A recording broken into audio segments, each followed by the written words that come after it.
Fieram by Rayla Hyde. Orianna walked through the fairground, empty and still in the evening gloom. Sir Feisterly's Fantastical fair opened its gates to delighted crowds of Zaunites but twice a year, and Orianna did not want to miss her chance to see its wonders. She had waited until everyone had left for the day, and the rowdy laughter and accordion tunes had fallen silent.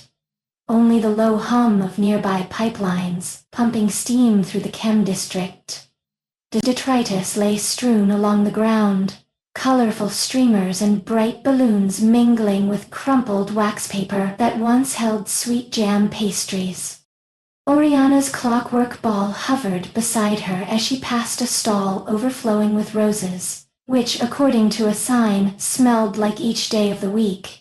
She walked by a wind-up monkey holding a pair of cymbals, and a cart laden with sugared apples. None of these Zaun-born delights piqued her interest. Orianna had eyes only for the glass cabinet tucked into a secluded corner at the far edge of the grounds.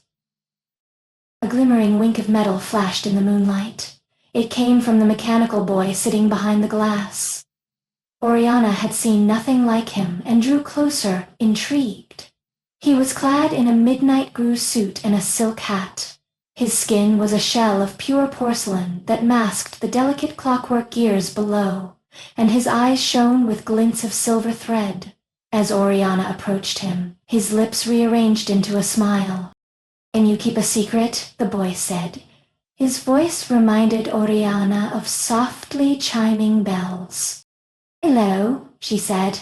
"Of course. What say we make a trade? My secret for your name." "That seems fair. I am called Orianna."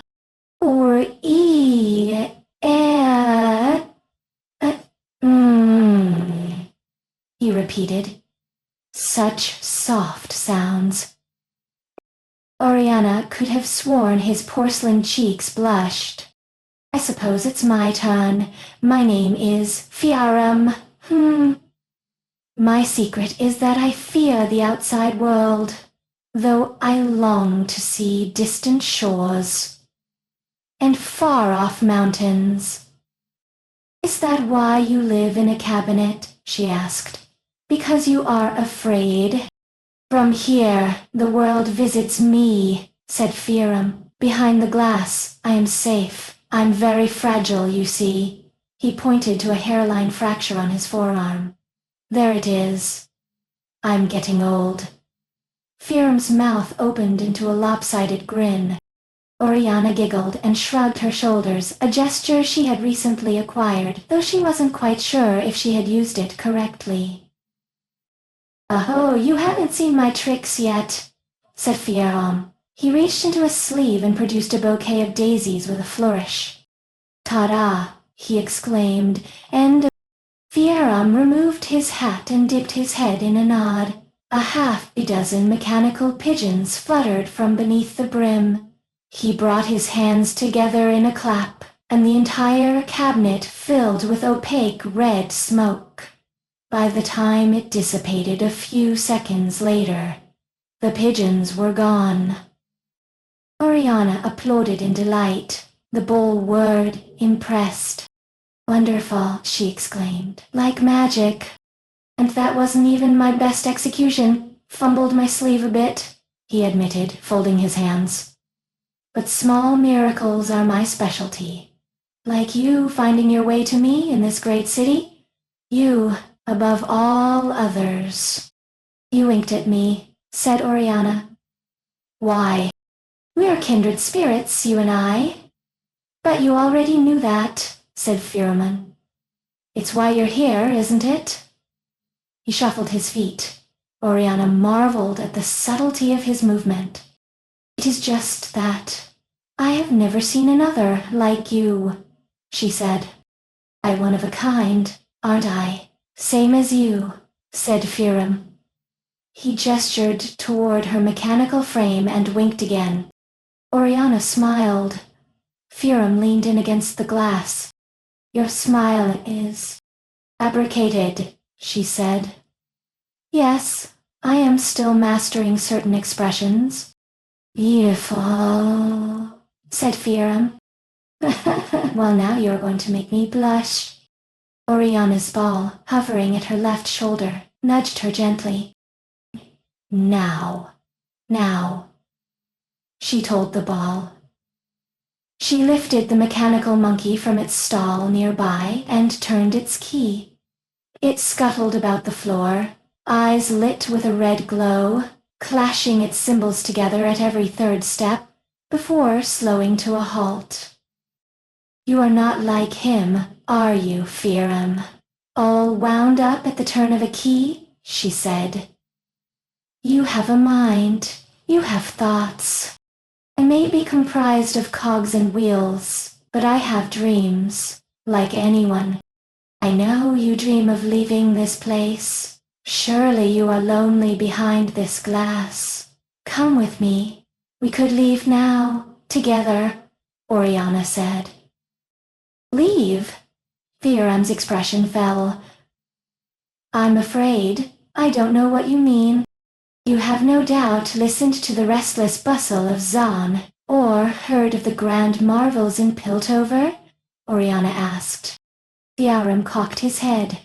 I like to ride the rising howl at dusk, to catch the last of the day's golden rays, Orianna said. From the very top you can see the harbor beyond the sea gates and the endless glistening ocean. From up there you can imagine the smell of faraway lands. Orianna's ball whirred as it spun in the air and nudged her again. I suppose now is as good a time as any, she said. Fieram, would you like to see the world? We could leave together right now. I can protect you. I can't think of anything more wonderful, he said. Orianna circled the glass cabinet in search of an opening. An iron padlock secured a small door at its base. She raised a fist and brought it down upon the lock, smashing it open. A watchman approached them.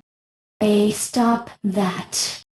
With a glance from Orianna, the ball shot toward the watchman. It clanged upon impact with his helmet, then hovered in the air as if waiting for a command. Orianna nodded, and the ball radiated waves of coruscating power. Caught in the energy flux, the watchman raised his baton and bashed it into the ball, which spun in midair before returning to his target. A second watchman ran toward Orianna.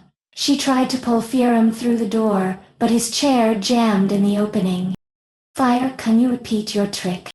The ball reverberated with energy as it whirled around the first watchman. His metal helmet fizzled with sparks.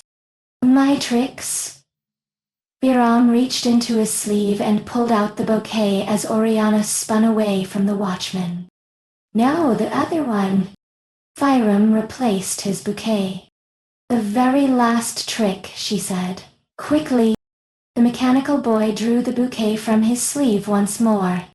Orianna spun toward the watchman, her metal dress fanning out in a flurry of sharp blades until the man backed away, baton raised. Get away from him, you, said the watchman. That's our property you're tampering with. From here, the world visits me, Fieram said. He tipped his hat and pigeons poured out. The watchman aimed his baton at Orianna's head, and she ducked just as Fieram clapped. The baton shattered the side of the glass cabinet, and crimson smoke poured from the opening, obscuring all movement. The first watchman had responded to the ball's galvanic attacks with rageful abandon, throwing all his weight into every punch. The ball was relentless, however, and shot a final blast of energy toward his helmet, and the watchman fell down unconscious. Whirring in satisfaction, the ball flew to Orianna. It unleashed voltaic waves toward the second watchman, rendering him motionless. Orianna stepped into the smoke-filled cabinet. She lifted the mechanical boy from his chair, but his legs would not flex to stand. Fieram, we must leave. Leave? I'm afraid I don't know what you mean. A pair of metallic pigeons flew through the broken glass, but dropped to the ground a few feet from the door. Fieram, stand up so we can go, Orianna said, her face falling. Please? Oh ho, you haven't seen my tricks yet. He pulled the bouquet from his sleeve. Orianna ignored Fieram's attempt to tip his hat and dragged him, still fixed in a seated posture, from the glass enclosure. Outside, her ball had cornered the second watchman, who had collapsed in a buzzing heap. And that wasn't even my best execution. Fumbled my sleeve a bit, said Fieram. You were not. Your voice is... Repeating, Orianna said. His head lolled back awkwardly, and she held it upright. My secret is that I fear the outside world, he said. Orianna noticed the embroidery lining his jacket. Sir Feisterly's Fantastical Fair. Friendly Fieram. He was nothing more than a simple automaton, a spectacle for the crowds. I was certain you had a mind, had thoughts, like me, she said.